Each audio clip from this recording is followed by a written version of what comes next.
Okay, well, my clock says 7:30, so I think without further ado, we'll get going. First of all, welcome to everybody.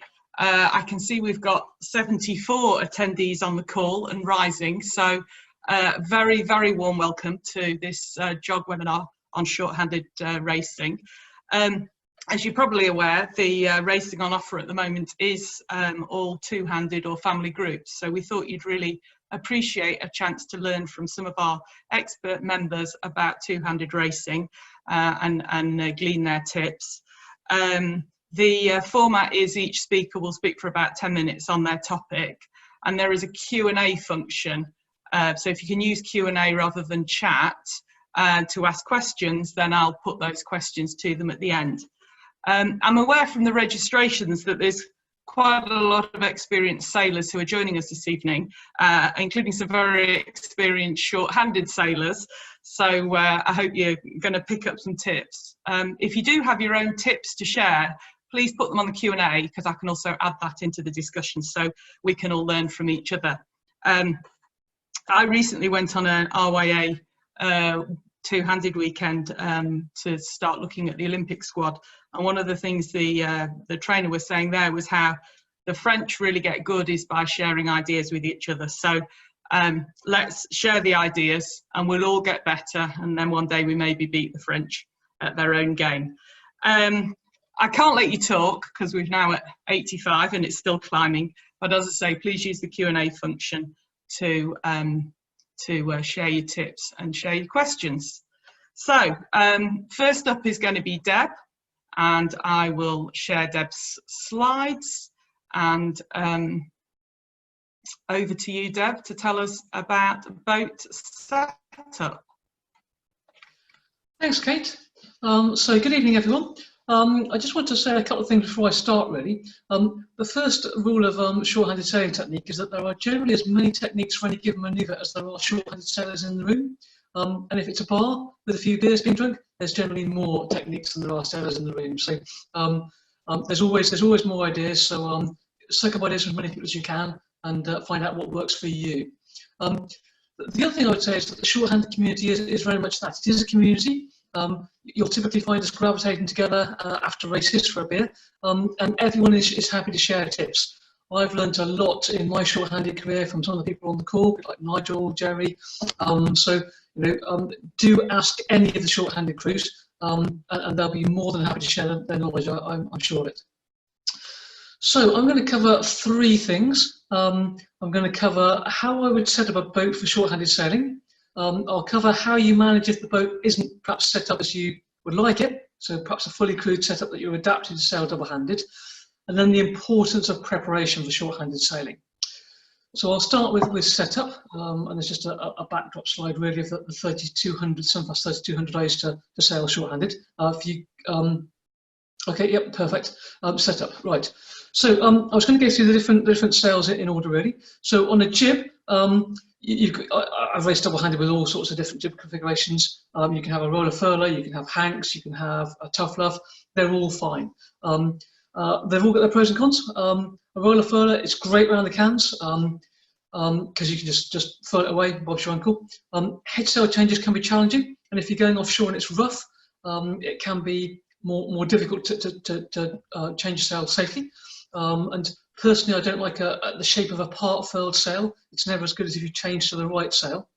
And the other potential snag with a furled head sail, if you're offshore and it's dark and windy and rough and so on, is if you do get a spinnaker wrap around the furled jib, you've got a right old pickle to sort out. Hanks are safe and hanks are easy. The nice thing about hanks is if as I've done before, you go around Needles Fairway, you hoist your spinnaker, it's all a bit rough, you've got a bit full on, you don't really want to go forward to drop the jib, dump the halyard, it'll fall to the deck, safe as you like, you can sort yourself out later. May not look pretty, but who cares? Only disadvantage of hanks, there's two really. One is if you have to do a head sail change from one jib to another, you do lose more time than you would with a tough love. And when you've got in the short period when you've got the jib up and you've got the spinnaker up, if you manage to get the spinnaker kind of pulled across the luff, you can tear it on the hanks. And I've not had that problem, but you can do it, and I've certainly been wary of it at times. Tough luff, that's the most effort really. It's just a little bit harder work, but it's the least loss when you're changing jibs. And the nice thing about it, again offshore, is that it's you can always do a tack change. So if it's as rough as old boots, you can always just do a tack change. It's safe, it's easy. The sail can't go in the sea because it's always the sail that's going up or down is always on the windward side. The other option which you've got illustrated in the slides is reefable jibs. They're okay. They're a good way to get one sail to do two jobs, but they do put a lot more pressure on the sail. So if you tie that foot of that sail, you can see they're up, and then you have to do tacks, and there's waves going over the foredeck. You're doing a lot more. You're giving it a lot more wear and tear.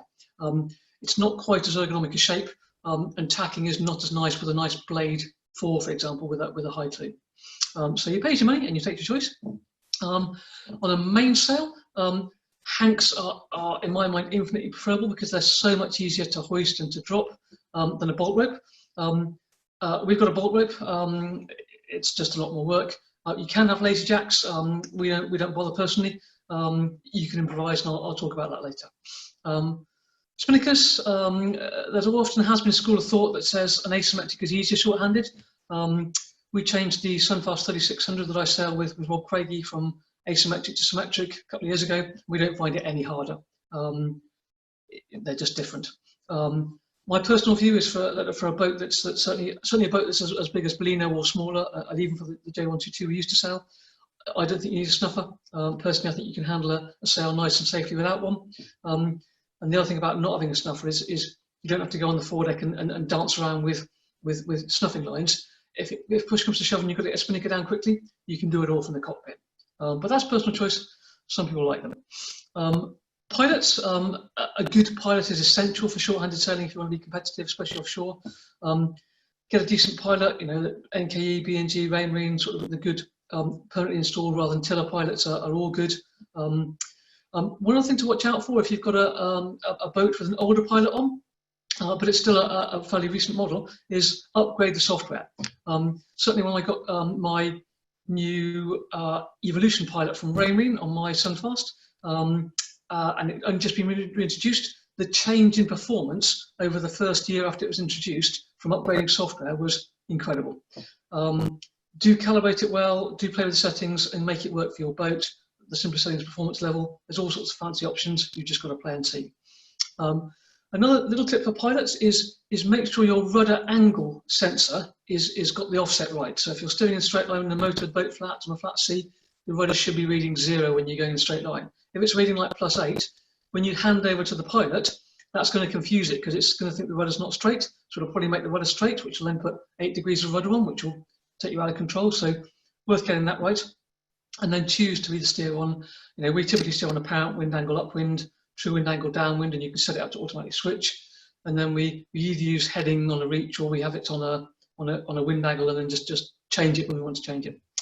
And then the other tip I've got on setup is, if you can have a multifunction display so that it can do a chart plotter and display instruments in the cockpit, that's worth its weight in gold, so that you can short deck up the shore while you're on deck doing stuff, but knowing exactly where you are and exactly where the shallows are.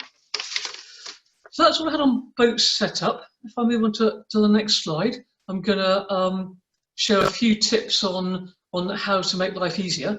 And the slide that will hopefully pop up in a moment just kind of illustrates you generally want to make life easier when it's windy. And that's some photos that Richard took of us in a jog race in Bellino, having some fun. So a few tips. First, a simple tip that's quite an easy mod to make is most short-handed boats, not all, but many short-handed boats will have a few jamming cleats, certainly one each side of the mast, offset from the halyards. So if you want to, say, drop a jib, and if your partner's on the helm and you've got to drop it on your own, you can just lock it off in the jammer, maybe drop it 3 foot, pull it over the rail, go back, unlock it with the jammer. So then you can hoist, lock it off in the jammer, come back. Just gives you a lot more flexibility. But I imagine there's probably very few short-handed sailors in this webinar who've not got a halyard jammed in a jammer and gone to drop a sail and gone scratching their head going, why isn't my sail coming down? And then I try the other Spinnaker halyard, and in the middle of the night when you're tired, easily done. If you've got a jib with a tough luff, that's kind of perhaps the hardest to handle, because you really want someone feeding it in and someone at the mast and someone tailing at the cockpit when you're hoisting, certainly the first hoist. One of the tricks we sometimes use to get around that is to leave the jib in the bag. So clip it on, got the tack on, get the halyard on, get it fed into the tough luff, got the sheets on, just burst the bag, and then it'll sit in the bag nicely, and as you pull it up at the mast, it'll just pop its way out the bag and come out of control, and that often works quite well. If you've got a loose luff mainsail, they're the hardest to kind of hoist and drop, and the drops can be a right pain when it's windy, blowing old boots. If you haven't got lazy jacks, you've got a couple of options. One is to take a couple of Spinnaker halyards, take one either side round the shrouds, clip them to the bottom of the boom about halfway along, leave about a couple of feet of slack in them, and you've got your own lazy jacks, but no windage and no extra weight and so on. The other thing you can do, which we did when we went out on Saturday and came in when it's blowing 30 knots, just put reefs in as you drop it. Just whack both reefs in at both ends, and then the amount of sail that's out of control and untamed is fairly small. Yes, you can just chuck some sail around, ties around it. It won't look pretty again for the photographer, but who cares? And then kind of my last tip for making life easier, if you're blowing off, either kind of coming into a mooring or leaving a mooring, if you're blowing off and it's windy, have a short line at the shrouds. So, you know, I don't know, a few meters long, just tie to the base of shrouds. If you can stop so that shroud is very near a cleat and put a short line around that cleat, that boat is safe, it's not going anywhere, it's not going to damage anything. You can then put the bow and stern lines and the springs on at your leisure. And that's got me out of jail a good fair few times. So my last section is about preparation. So if I can go on to the next slide when you get the chance, Kate. Thank you. I put this slide up because it was a jog race a few years ago that we did double-handed, and when we looked at the course, we're like, blimey, that's got a lot of legs in it. And I think it was like started off with a jib run followed by a code 0, followed by a run with a jibe, and then a shy Spinnaker run, then a code 0, then a run with a couple of jibes, then a jib, and then another run with a couple of jibes in about a mile, and so on. And it was a right palaver. And the only way we got around it and could kind of keep up with compete with the fully crewed boats was to prepare in advance. So we'd worked out every leg, what manoeuvres you'd have to do, what sails to hoist, when to hoist the reaching kite rather than the running kite, even though we're running because the next leg would be reaching, which side of the foredeck to put the gear. So I want the pole on that side, I want the Spinnaker sheets on that side. On that next leg, I'm going to move it so the code 0 sheets on that side and so on. So preparation is really key because you're short-handed, you haven't got as many people as you normally have. So make your life easier as much as you can do before the start. Do it before the start. So and the other thing is do it together. So if you both know the course that you've got to leave Snowdon to port or whatever it is, then there's less chance of you both getting distracted by a sail change or another boat or whatever and making a mistake. So know the course off by heart. Put all the waypoints on your GPS, ideally on deck in a chart plotter. Any big hazards, make sure you know where they are and either mark them or just know where they are. If you've got a TSS or something you've got to avoid, top tip is to put it in GPS, put it as an area so if you go anywhere near it, you're not going to sail it inadvertently. You've got a big square on the chart on your deck that you're not going to go into. So put all that on the GPS and display it on deck if you can. And then if there's only one of you up because the other one's down below and you're tired, it's easy. We've got a multifunction display on deck, and we've got all the a lot of numbers displayed as well. And our favourite ones, we've always got bearing to waypoint and course over ground displayed, which means that whenever you go around a mark, we know exactly where we're going, we know if we're on course, and so on. We've got the next leg bearing up, so we know what happens at the mark we haven't yet got to. And we also display time to mark, and that's really good. Like if you're going down with a Spinnaker up with the tide, you might have a lot less time than you think to the mark, and knowing how long you've got and how long it takes to get the Spinnaker ready, get the gear round, hoist the jib, drop the Spinnaker. If you know time to mark, you know how much time you've got. So you can shout at your bowman, faster, faster. Don't do that. Make a nav plan, all the tide changes, height to tide. So if I can cross Bramble after 2 o'clock but not before, write it down. Then when you get to Bramblebank, you just look at your thing, oh, it's after 2 o'clock. I can or can't. And we've talked about planning your always sails and manoeuvres. The other thing is think ahead about the manoeuvres and what you've got to do in advance. So, for example, one of the things that one of the Figaro sailors we trained with once drummed into us is that as soon as you've got your Spinnaker hoisted and you're set and you're going fast, flake your halyard. Then whatever happens, a squall, a ship that you hadn't seen or whatever, you can get it down really quickly and you won't have an issue. If you know that your leeward mark is going to be a port rounding and you're going to want to come in on port and your jib's on the wrong side of the pole with a symmetric, well, switch it over early. And if you're busy, one of the things we do a lot is pack the spinnaker in the cockpit. If you need two of you on deck because you've got to look out and you might have to tack, you can pack a spinnaker in the cockpit quite nicely by just starting with a clue and just putting it in the bag as you go on the two tapes. The other big picture thing is you've just got to identify your priorities. On a fully crewed boat, you have someone steering, someone doing the main, someone's doing the jib, someone packing the kite, someone navigating, someone doing tactics. You've got to work out at any point what is the most important things to do for safety, for speed, for going in the right direction, and for the next manoeuvre that's coming up. And then the more experience you can gain of sailing in all positions, in different boats, with different crews and different coast skippers, the more ability you have to improvise. And you will always have to improvise. We were out sailing at the weekend, we were trying to drop a spinnaker before a mark, we were down tide, we were going very fast, we did our jibe, realised that we were too late. So rather than completing the jibe, getting the pole across, getting the jib up, getting the kite down, we did the jibe, didn't bother getting the pole across, got it down, dropped the kite, didn't bother with the jib. You just got to improvise. And the more comfortable you are, the more you can do that, as long as you communicate. And then the last thing I'm going to say before I hand over to Jeremy is everyone makes mistakes. I think the differentiator is how you handle them. So that's me done. I can either take any questions or hand over to Jeremy. Yes, we've got a few questions coming in. So just to remind everybody, wow, we've got 107 people now on this webinar. If you've got questions, please type them in the Q&A and then I will ask the speakers. So first question, Deb, is do you recommend a four-hatch drop or a letterbox drop through the companionway hatch? Richard's going to talk about Spinnaker drops later, but we never do a four-hatch drop typically because we're offshore sailors and it's more likely to get waves down there. You can do it can be quicker, especially because you can re-hoist from the four-hatch. But we always go for the safe option, which is a companionway drop. And if it's light airs, we go under the boom. If it's windy, we'll go through the letterbox. It's a good safe drop, the letterbox drop, and it's even more safe than asymmetric because it keeps the tack out the water, which is typically nearer the water than the clue. Yeah. Second question, do you use auto progression on your course marks, and any tips on a good distance to set the GPS to move to the next mark, assuming reasonable visibility?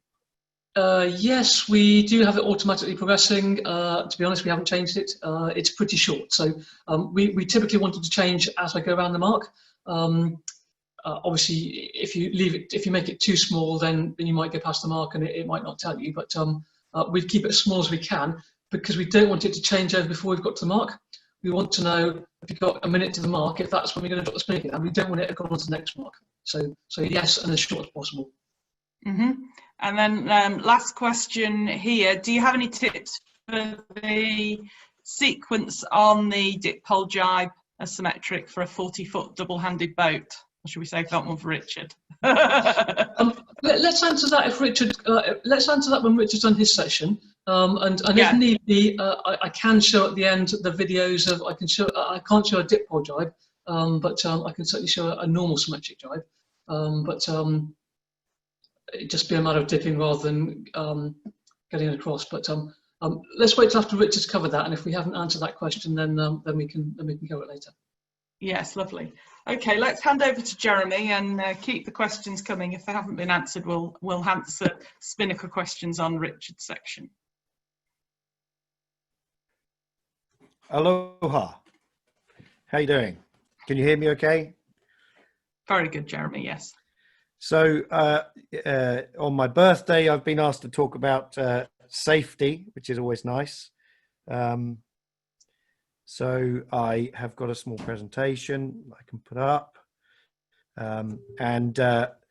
So I guess, yeah, Deb, there's some great tips there. And she started to hint around some of the problems with short-handed sailing, which is one of the key issues around short-handed sailing is you don't have all these people to do all the jobs.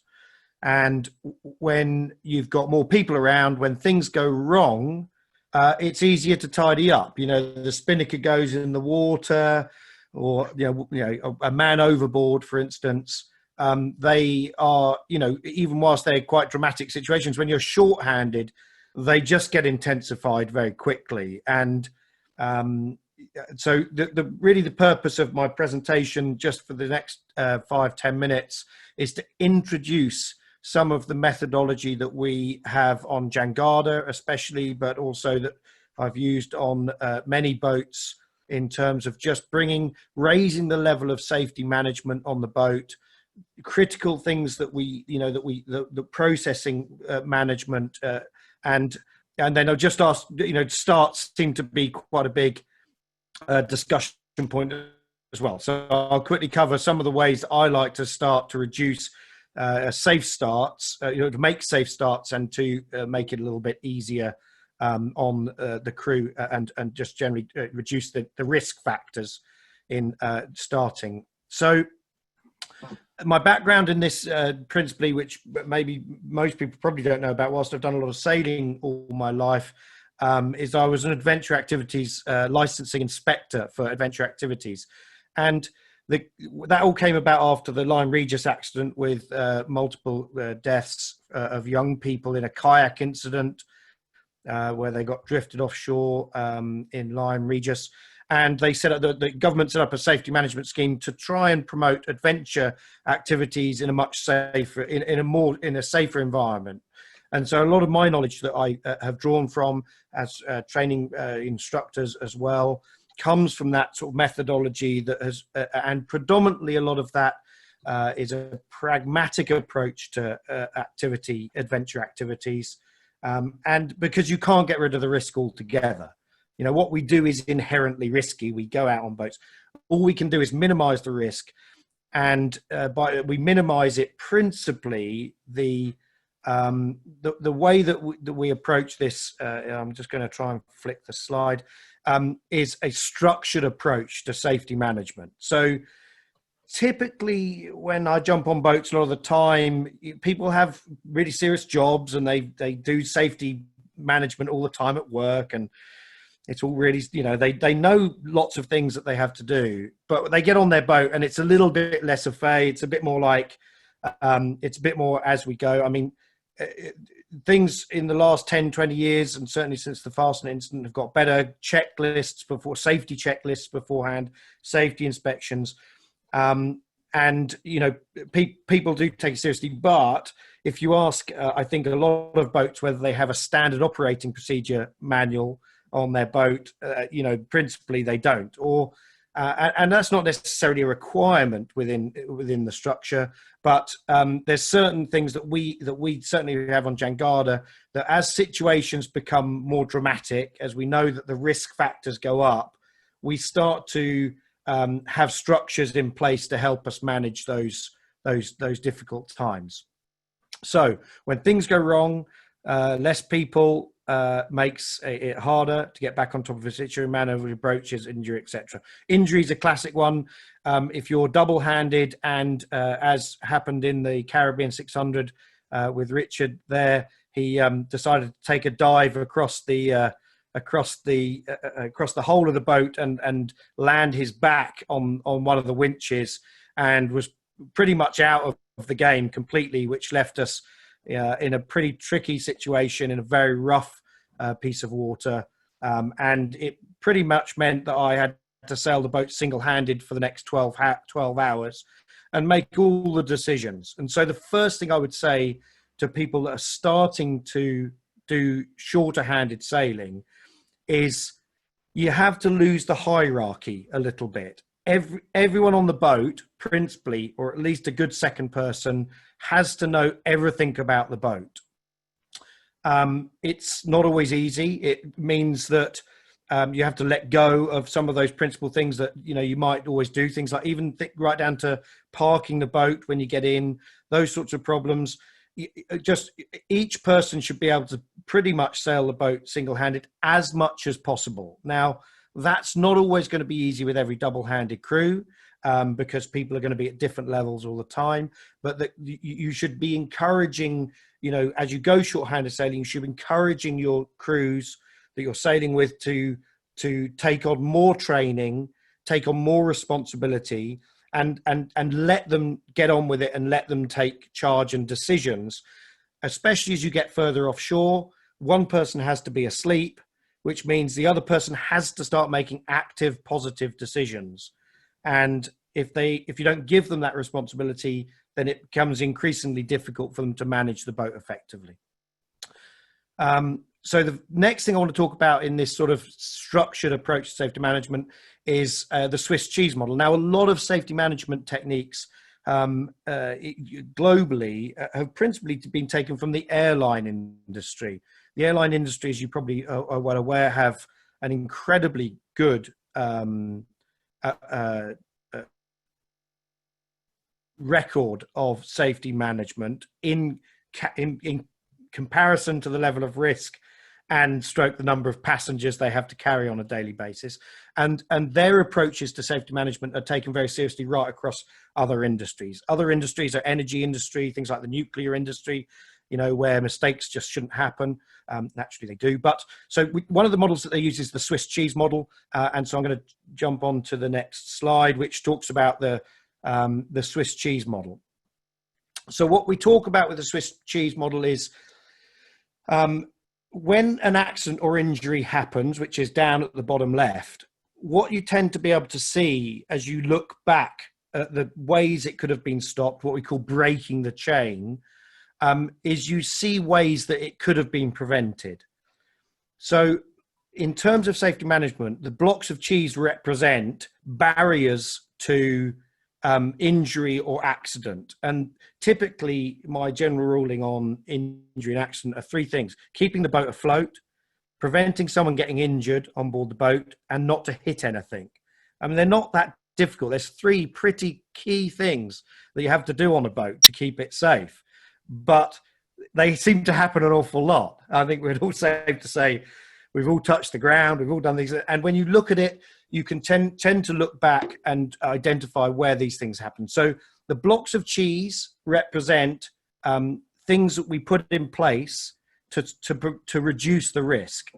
And so here you see, funding and resources and safety equipment, the organization culture and policies, technical design, on the boat and with safety equipment, the team, the shifting of responsibilities and communication. And then finally, we've got training, distractions and fatigue. And we're going to come on to those in a second when we talk about situational awareness. So on all of those, the cheese represents the blockage. When an accident happens, you can look through those cheeses. Every time, you haven't done if you haven't done a man overboard, a double-handed man overboard. And a double-handed man overboard is pretty simple, which is one person has to do everything because the other person's not even there. And, Richard and I, and, on several other boats with Claire and stuff like that, we practice that maneuver. And if you've got the Spinnaker up and you are sailing along in 20 knots of breeze, that's a great time to go, okay, let's do a man overboard. That's a training issue. And if you haven't done that training and it happens and somebody gets injured because of it, there's no doubt you'll go, crikey, we could have practiced that. And so what you're trying to do with these blocks of cheese is fill in these gaps as much as possible. So often when we sit down on the boat and we start talking about safety and how we can make things safer, we think about, how can we plug some of these holes? And a classic example of that would be across the Atlantic. I recently just fell in the water, mid-Atlantic, as many of you probably know, and was being dragged by the harness. It was a pretty scary situation. Richard managed, luckily we were both up. There was a Spinnaker change and we managed to slow the boat down and I managed to get on board. And when we look back at that, we think about lots of ways that we could have prevented it. And secondly, we go and we look at all of the blocks of cheeses and go, well, how do we change the process and the policies about going up to the foredeck in that situation? How do we change the technical design of the equipment that we're using? How do we change, is there anything we could have done in training or in those sort of things to have blocked one of those cheeses? And so, recently we've just upgraded the life jackets to a life jacket which you can automatically release if you have to, and that allows you to not get dragged headfirst underwater and jettison yourself out the boat if you need to. So constantly we're trying to block the cheeses, and we're doing that across all of the different areas that you might be able to think about. So typically those sort of areas then, and I've got an example here, operating procedures about how you do things on the boat. These don't need to be that formal, but they, with your short-handed team, everybody it's typically what happens is the skipper knows how to do a lot of these things, but the rest of the boat, the rest of the short-handed crew sometimes don't. And so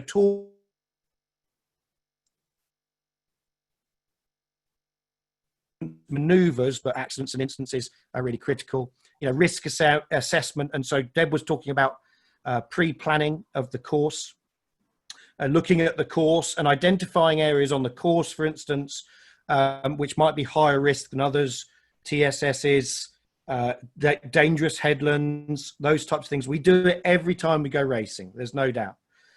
Emergency action plans, we're constantly talking about those. This is all Swiss cheese filling. Training, what training do we need to? Obviously there's regulatory training, but you can do more training. This, obviously, if you're here, then you're interested in training anyway. This is a really critical one, near miss and accident analysis. The amount of accidents that happen on boats that nearly happened before is quite high, I think, if you looked at it, or just generally in accident management. So realizing that something nearly happened and taking proper action about how you prevent it next time is a real critical part of safety management. Obviously, accident management, an accident book on board. What's the requirement for coded vessels? I don't think it's a requirement for non-coded vessels, but it's a damn useful thing to have. And when reporting those minor accidents and or close shaves is a really good thing to start doing, and just generally creating a good culture on the boat around safety. It seems like, I'm not to point fingers, but well, I won't point fingers, but it's very easy. I think, you see organizations which, I often see, out of cows here, I often see quite, what you think are very big professional organizations, and you see somebody jump in a rescue boat and they don't put the kill cord on. And you just go, wow, the culture of safety within that organization there's something missing, because it's the little stuff you notice in culture, and people looking after themselves and thinking of others right from the moment they get involved. So they're some of the key things. An example of of pre-thinking and checklists. Checklists have been an incredible it's been a massive shift towards more and more checklists in the world of safety. You see this now more. One of the big changes in surgical procedures was they created more checklists for surgeons and nurses to run through, close-up procedures in surgery. They reckoned it improved surgery results by about 30% by adding checklists. So think about good checklists. We have one for storms, for instance. So if we know there's some heavy weather coming in, we get this. We have this printed out in a little bit of a manual, and we run through this. And so what that means is that you don't miss. You don't forget to batten down the hatches effectively, and that would be a classic example of a good use of a checklist. Right. And I suppose a lot of short-handed sailors have phrases that they use. One of the phrases we use down here on the bottom left is better to be an alive donkey than a dead lion. And when we go out racing, you obviously, everyone wants to do well. Everyone's pushing, hard to try and beat the other person. But you have to remember that Mother Nature really does have a way of teaching you very, very well that she's in charge, or he is in charge. And so yes, just sometimes you just have to use those phrases, have some catchphrases on the boat to make sure you make good decisions on the boat about going forwards and whether it's safe to do so. Very good. Are you ready for some questions? Are you? Not quite. I'm gonna spin through this. I'm gonna introduce two. This is a very quick slide for me, Kate. So, do you think I should answer questions now and then No. Carry on. Carry on. Yeah, because I can answer them at the end. We can skip back. So, short-handed sailing starts. I'm only going to go through one example of a start that I think, but principally what you're trying to do is, reduce the amount of risk and reduce the amount of work that the crew have to do, because there's just not as many of them, that they have to do pre-start. One of the methods that I like, and it does require you to, it works better in lighter winds than strong winds, or you have to be well reefed. And it's a good point in terms of when you reef, when you're short-handed. We reef quite early. We find it doesn't have as bigger effect on boat performance as some might think, and we've improved the ease of moving the reef up and down. But the key things, as always, with short-handed or with any starts, have rights. It's really important when you're short-handed to have rights. Doing port hand flyers and things, you just don't have the people around to get you out of trouble. Have good boat speed, be on time. If you can do those things, you're pretty sure to have a reasonable enough start. Any length, if it's a good length of race, then that gives you most. If you get that right, there's not much more you can do. This one here, so we're going to just look over to the far right now. You can see the start line. You can see a boat heave to. And, what I've generally done here, I've started on the close haul on starboard. I've got to a position where I'm about close haul to the pin end, or if I want to start, the committee end. If I want to start at the pin end, then obviously the whole lot shifts across to the left a little bit. And then I tack and let the main sheet out and sit on heave to.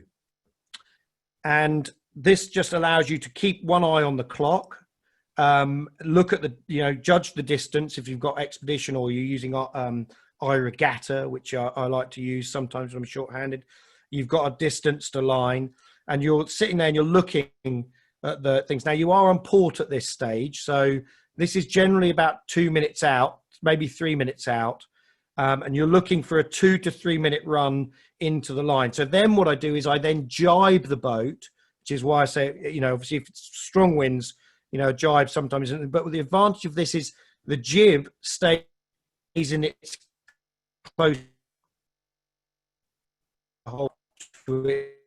close haul position or its acceleration position. Jibe the boat and then control and feather the boat up towards the line.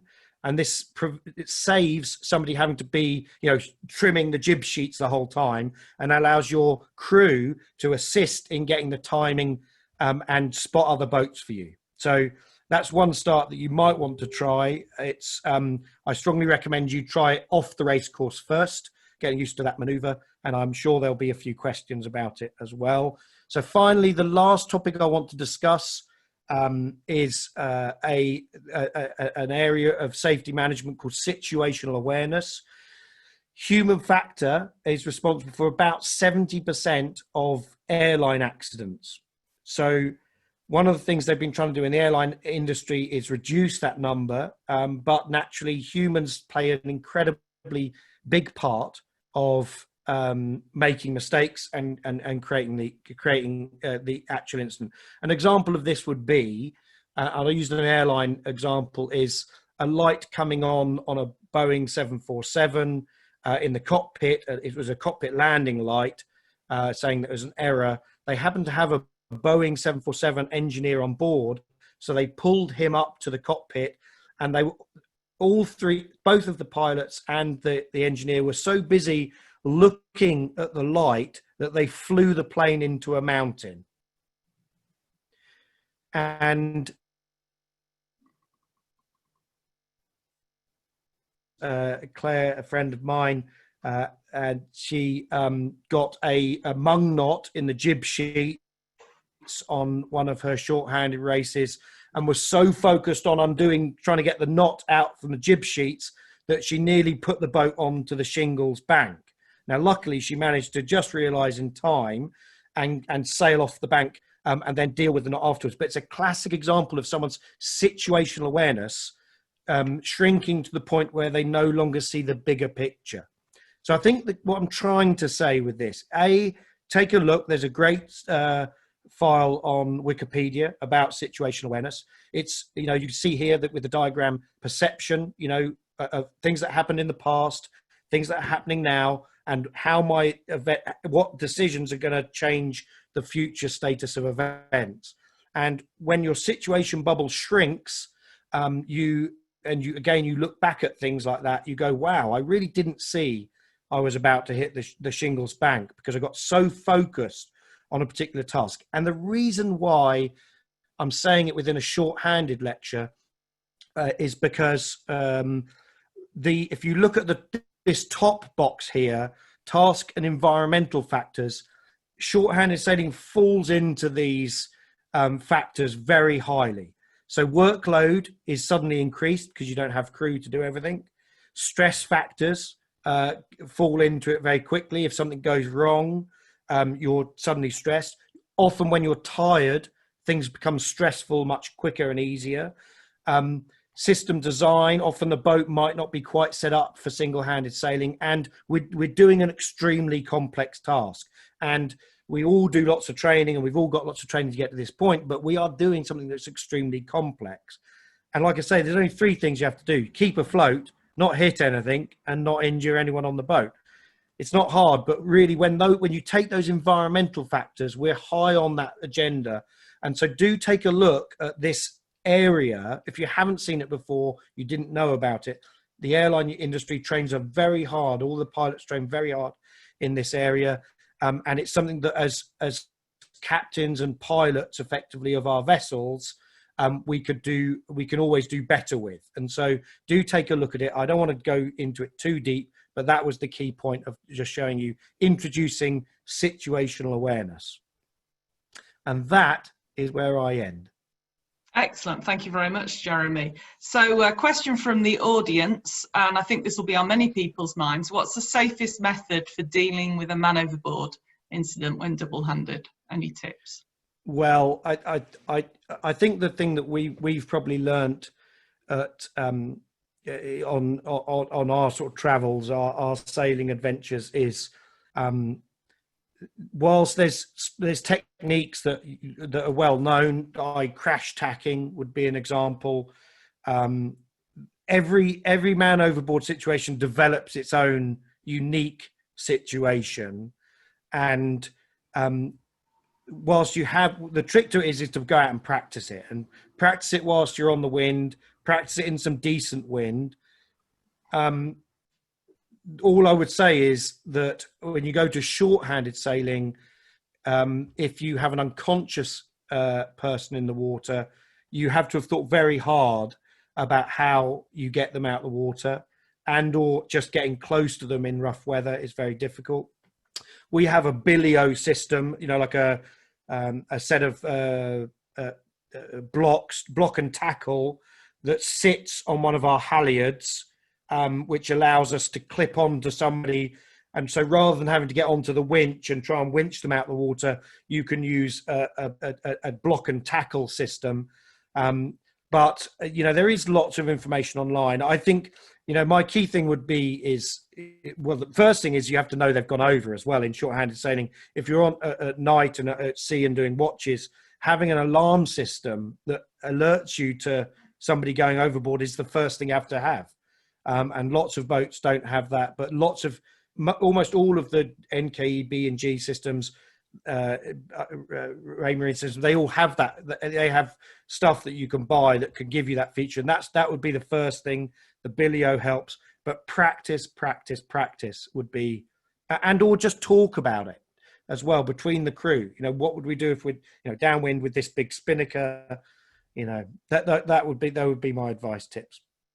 Yeah, thank you. Yeah, I think there's certainly things out there, and I know we've done a lot of practice on different techniques. There's the lines you can add to your life jackets, which make a longer line through the water so they're easier to pick up.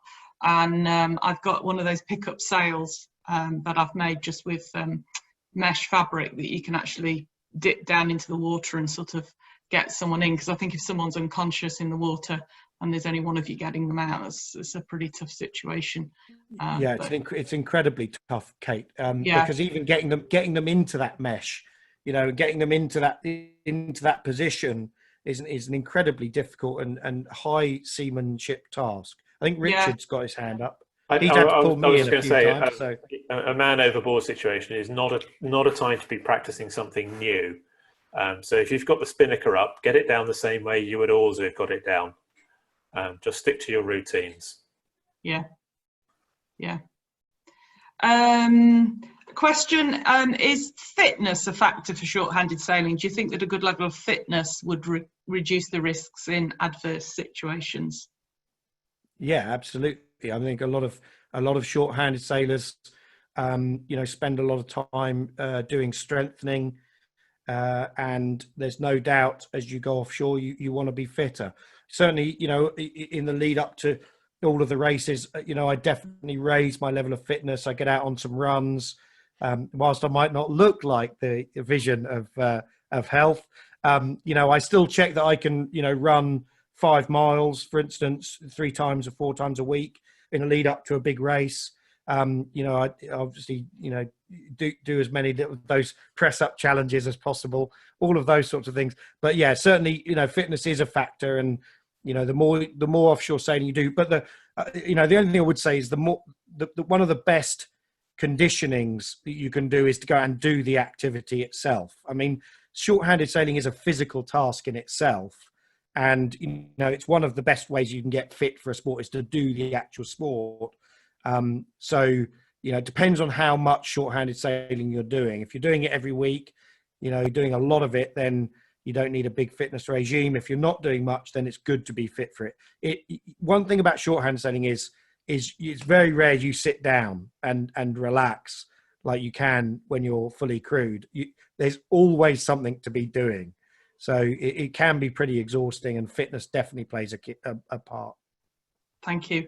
Right, well, I think we'll wrap it up there and pass over to Richard for Spinnakers, which I think folks are interested in. Just while we're swapping over, we've got one tip from the audience, thank you, which is a tip on dropping the jib fed into a tough lub, which is to use a Spinnaker halyard clipped to the guard wire on the leeward side, and then that can help prevent the jib falling into the water and being dragged overboard. So thank you for that tip from the audience. Richard. So can I just check that that's... yes, we can see that. It's all good. Okay, Spinnakers. So I was going to talk about three stages with the Spinnakers: the hoist, the jibe, and the drop. Somebody once said to me, "We put them up, but the good Lord brings them down." I think a little bit of practice has a little something to say on that one. In terms of the hoist, I would just say as with any a lot of the Spinnaker handling short-handed, it's about preparation. It's about communication. It's about talking through the manoeuvre with your co-skipper. Who's doing what. Jeremy and I, when we're sailing together, we switch between roles quite frequently. So it's always quite good just before you do a manoeuvre, just to remind yourself as to who's doing what. So preparation. Labeling the corners of your kites to make sure they go up in the on the appropriate corner on the halyard. Mark your lines so that you know what the default position is for a sheeted line, or for the tack, or for the guy. So I think preparation is key. Make sure that all your lines are ready. So once the kite's all on deck and ready to go, we would sneak the guy or the tack into place. We'd load the sheet on the winch, but we'd make sure there's about 3 armfuls of slack in the sheet, so that when you hoist the halyard, you're not powering up the Spinnaker. There's enough slack in the Spinnaker sheet for it to fly free. once the spinnaker's hoisted, maybe drop the genoa a couple of meters just to help fill the kite. And then once it's settled, you can drop the genoa. And the key with that is, make sure the genoa is all flaked and ready to go. It's free to run. I think the key with a short-handed crew is you don't have people on deck to manage the lines as they're running through clutches and things. So prepare your lines in advance.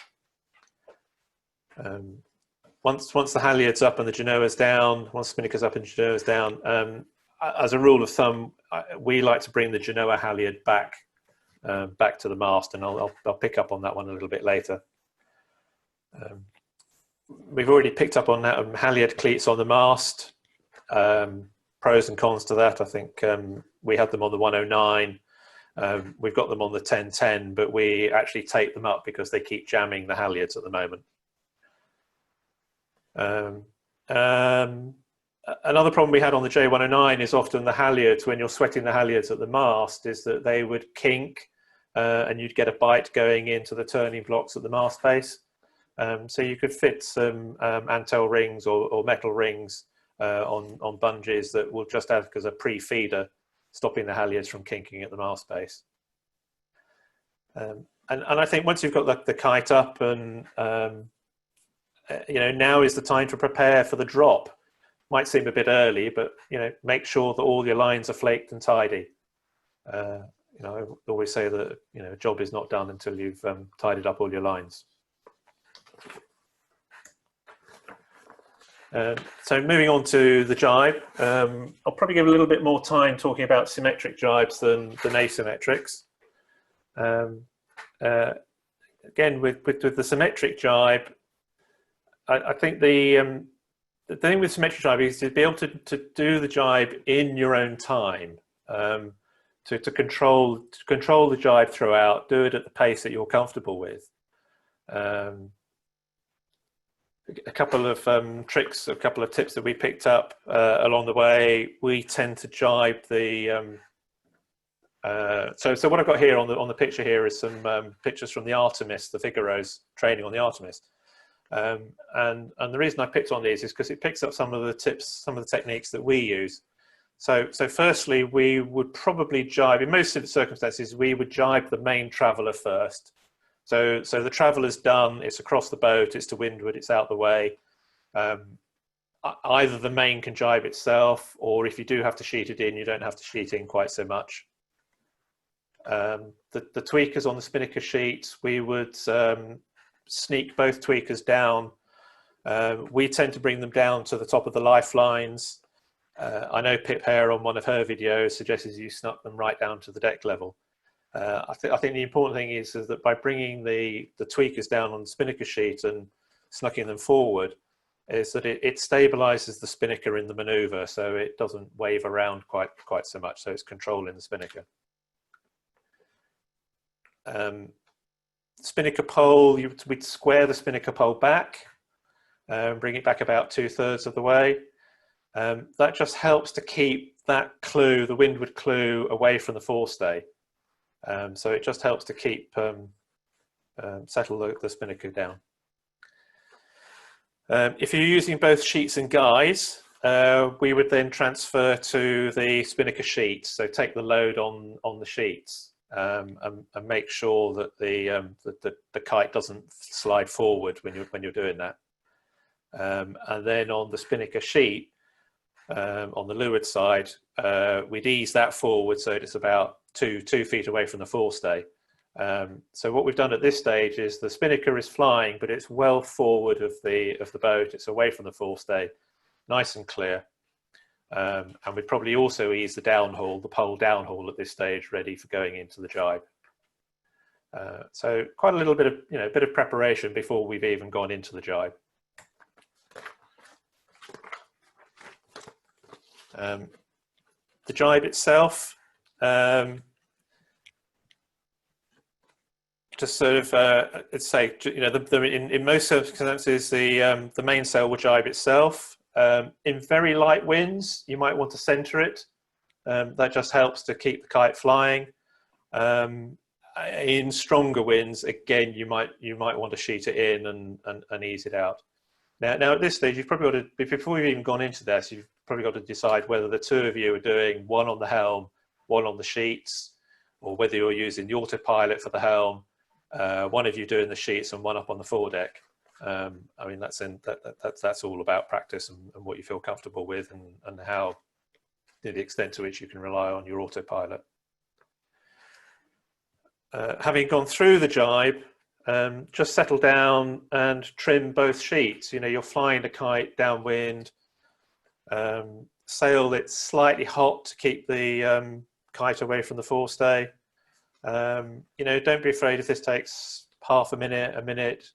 I think it's really only until the boat is stable, flying well on the two sheets, and then you can go forward and jibe the pole. Slack on the pole downhaul makes it easier to move it over. If you're not using guys, you've only got sheets, making sure the clew is well forward will give you the room to set the pole on that sheet.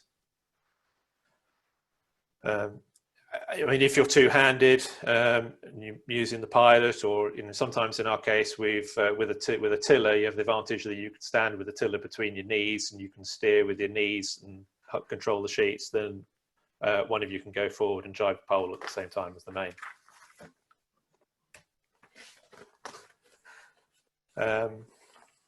Job done. Wind in the guy, transfer from the sheet to the new guy. Remember to ease the tweakers. So I think the key ones is, you know, make sure you prepare your lines and winches, take your time. You know, practice sailing at 180 degrees true wind angle with the main centered, and just get used to controlling the kite just on the two sheets. You know, practice without the pole, jibe back and forth, just really gain your confidence in flying that kite without being dependent on that pole. And then finally, I'd say, you know, if you're in waves, pick your moment to go. Make sure the boat is stable.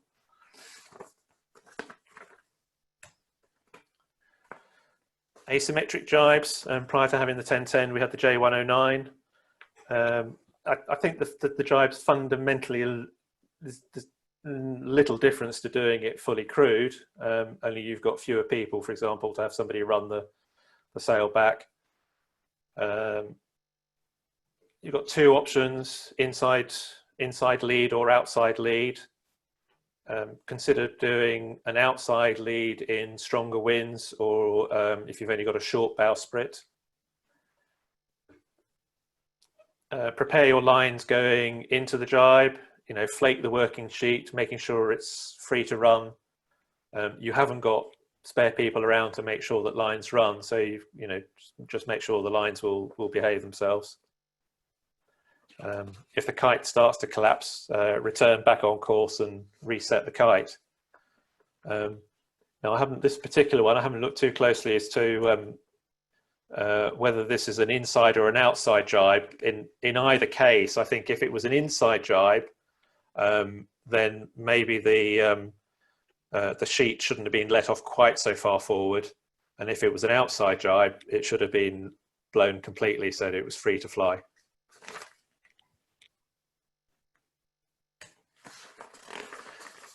And with all things with Spinnakers, shit will happen at some stage. Unless you've got a furling head sail, we don't leave the Genoa halyard forward. What happened here with my daughter, she had a Spinnaker wrap around the forestay with the Genoa halyard, and it ballooned, and the bottom half, the wind caught the sail, the bottom half of the wrap slid up the forestay with the Genoa halyard. And at that point, there was just no way she was ever going to unwrap it. As it turned out, the halyard proved to be a saviour, because by blowing the halyard and dropping it, she managed to drop the top half of the Spinnaker as well. So the friction in the halyard brought the kite down. One thing we have found with Spinnaker wraps around the forestay, if you do get a wrap around the forestay, is often if you jibe. Mother Nature, because of the way the wind works around the mainsail, Sometimes if you jibe, it will then start to unwrap the other way, and then eventually will blow clear. So if you can, let Mother Nature do the work. And a tight wrap around a furled jib, in my experience, is a right nightmare to try and recover. And then moving on to the drop, prepare your lines. We would flake them, and we would even trail them over the stern, either the tack line or the guy, plus the halyard. The halyard, we put one turn on the winch. That's just enough friction. With A sails on the J109, we had retrieval lines on all our sails. So we had a center retrieval line. So when we came to the drop, we would blow the tack line and we'd pull in on the retrieval line, either under the boom or letterbox through the boom and the mainsail. I mean, it just folded the Spinnaker in half and it tamed it. Fantastic. Downside is that that's an extra line to manage. It kind of gets snuck around the forestay occasionally and on the front. Other people I know put a 1 meter strop on the tack line, on the tack, and you can attach a retrieval line to the tack to recover it. We tend to bring it into, by and large, we don't let a box. We tend to come in under the boom. If it's really strong winds and we want extra control, for example, with the A sail, with an A5, we might letterbox it and bring it between the boom and the main. I think you've got more control, but there's also a little bit more friction in the system. But otherwise, we would just bring it down behind the shrouds, under the boom, and into the main hatch. And with the halyard around the winch, just be prepared to drop 1/3 of a halyard to start with. Takes all of the power out of the sail. You can get the 2 clews in, and then start to recover it. And finally, this is a great shot. This was taken from one of the JOG races a few years back. Remote controls for the autopilot. We have remote controls. That's great because wherever you are in the cockpit, you've just got the remote control on your wrist or around your neck, and you can just do 10, 20, 30, 40 degree changes in course. Fractional A5 has been a great sail for us. It's a good all-round sail for short-handed sailing in 20 knots plus, and more importantly in heavy seas. 20 knots in the Solent, 25 knots in the Solent is quite different to 25 knots if you're going across the channel, or more oceanic sailings because of the sea state that kicks up. But the A5 can be poled out. It's very, very forgiving in a broach. So we do like the fractional A sails. And I'll just say, preparation, communication. We've been sailing, Jeremy and I have been sailing together for years, but we still talk through the moves before we do them, just to remind ourselves. It's almost like a mental checklist. And as you talk through it, you just check that specific lines that the guy is ready to go or the tweakers are down. It's always good just to talk through. And I'll just say my final one would be always prepare for the next evolution. It's not necessarily the one you're expecting. So you might be expecting a jibe next, but you might, for whatever reason, man overboard example, the next evolution might be a Spinnaker drop. So always be prepared. And there are plenty of resources online if you want to look up how to jibe sails short-handed. Thank you. Thank you, Richard, and thank you for the member of the audience who also was endorsing the Spinnaker halyard out the back technique. Question here, do you tend to keep the pole strapped down in more heavy conditions to keep it manageable short-handed? Sorry, say again, Kate. Do you tend to keep the pole strapped down in more heavier conditions to keep it manageable short-handed? Short-handed, probably not so much the pole. We would put the tweaker down on the sheet and control the clue side of the Spinnaker. think you know, the trim, you know, the trimming of something like the pole or something is fairly similar, whether you're you know, whether you're short-handed or fully crewed. You know, the pole end should be fairly static when you're, you know, when you're sailing along.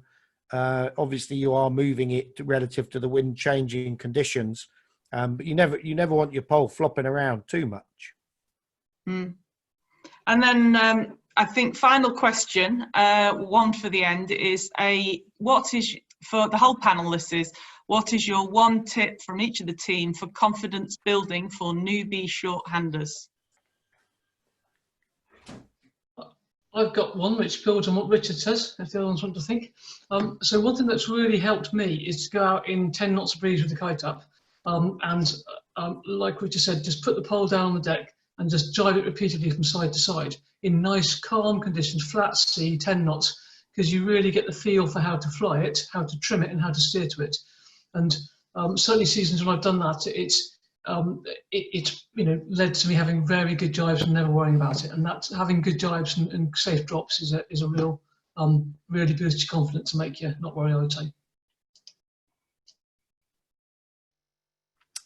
Well, I'm happy to come in. I think you know, it depends on a little bit where sailing is a journey. You know, coming into short-handed sailing is a journey. Every day is a learning day. And the first thing I would say to build confidence is make a list of things that you're not particularly comfortable with, or that you've relied on your crew for to do. So, you know, often it's easy to get into the habit, you know, say, well, you know, Joe always does the Spinnaker trim, so I don't have to worry about it too much. And of course, that doesn't, you know, it doesn't always work when you're short-handed. You know, you've got to be able to do everything on the boat. So make a list of the things that your strengths and weaknesses. It's a classic SWOT or TOES analogy. You know, make your strengths and weaknesses identifiable, and go out in easy conditions and practice the things that are difficult. You don't want to be doing them in a race, because if you fail on those things that are difficult, you'll lose your confidence.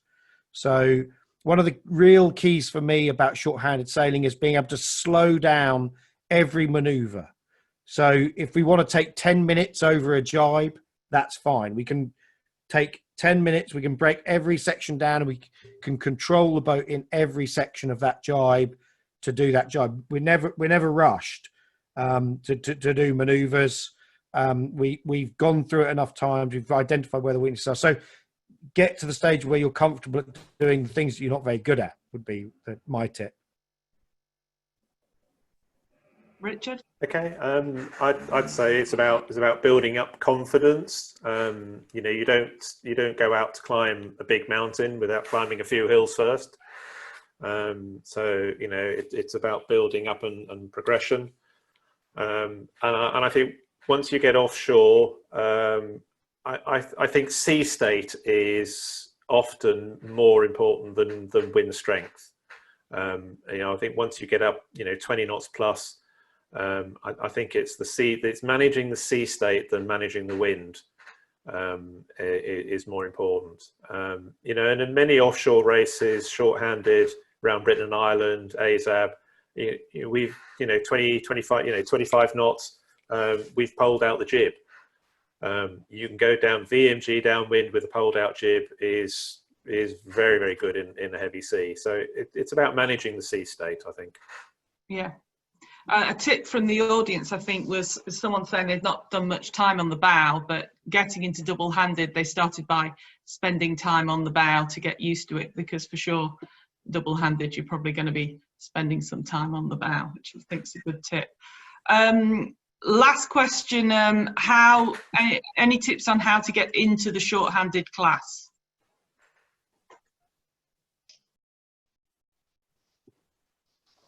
I think it's quite a tough one, isn't it, with only 2 per boat? It is tough because you only have 2 per boat, and yeah, if it works well, the partnership tends to be enduring. So the biggest thing I can suggest, apart from getting experience at all sorts of positions on the boat and helping out with deliveries and stuff, so you gain a little bit of shorthand delivery experience, is offer to help out on a training weekend or on a delivery. So, you know, for example, if you know there's been a solo race, you could always say, look, if anyone wants a hand getting the boat back from there, yeah, I'm happy to pitch out. So just make yourself helpful and gain as much experience as you can, I think. yeah, Yeah, I would reiterate that, which is, it's, you know, sailing principally is all about relationships, and you know, it's a great community. It's a great community of people. Double-handed community is very much a community of people. It's, you know, double-handed sailing is it's a very tough environment. It puts a lot of strain on both owners and crew. And you know, you just have to build, you know, building trust in relationships takes time. So, you know, don't, you know, be honest about what you're capable of, I suppose. And, you know, you know, people, you know, owners don't need people that can do everything. What they need is people that can come on board and be honest about where they're at in terms of their progression, so that they can work with them to get to a point where they could be useful offshore or useful for the specific races they're doing. So, you know, take time in building those relationships, and you know, and that will really help you find opportunities within double-handed sailing. And you know, there's plenty of very good examples of that, you know, with people on the Figaro and people on, you know, lots of different, you know, the Hive and all of those guys. There's lots of people come out of those campaigns where they've built relationships with people, and or, you know, created their campaigns of sponsorship through relationships with businesses. And that's what I would say. It's really about relationships. So take the time to build trust and build relationships. Well, thanks everyone. I've just got one final slide to share, and that is just to wrap everything up. So first of all, just some messages from JOG. So we've got 4 races coming up to test out your double-handed skills. The first one is our postponed Lonely Tower race. That's going to be Saturday, July the 11th. We then have the Great Escape race on Saturday, July the 18th. And then just on the website is our August Bank Holiday, which is going to be a 2-day home ports regatta, and that's going to be based in Cowes. So have a look for that. All 4 races allow you to use a short-handed IRC certificate, which is possible. You know, you can have 2 certificates for your boat, a fully crewed and a short-handed. And also we're allowing the use of the non-Spinnaker rating as well. So if you're wanting to get comfortable with Waitt sails, both of those options are available to choose in the My JOG area of the website. If you've enjoyed this webinar, it is being recorded, so you can play it back. There's also probably going to be some links and some videos put up on the JOG website in the double-handed section. Any feedback, if you've got any more topics, we could do more of these, please email myjog@jog.org.uk. So finally, just like to say thank you to the speakers, Deb, Jeremy and Richard. Thanks for your time tonight. It's certainly been an interesting topic. I think we've had about 117 people dialing in, which is absolutely fantastic. And then also a shout out on the technology and social media to Stuart Lawrence and Rosh Thurchard, who have been promoting this and making sure everything works smoothly. I think, thank you for the thank yous that are coming in on the Q&A as well. And I think with that, we'll wrap it up.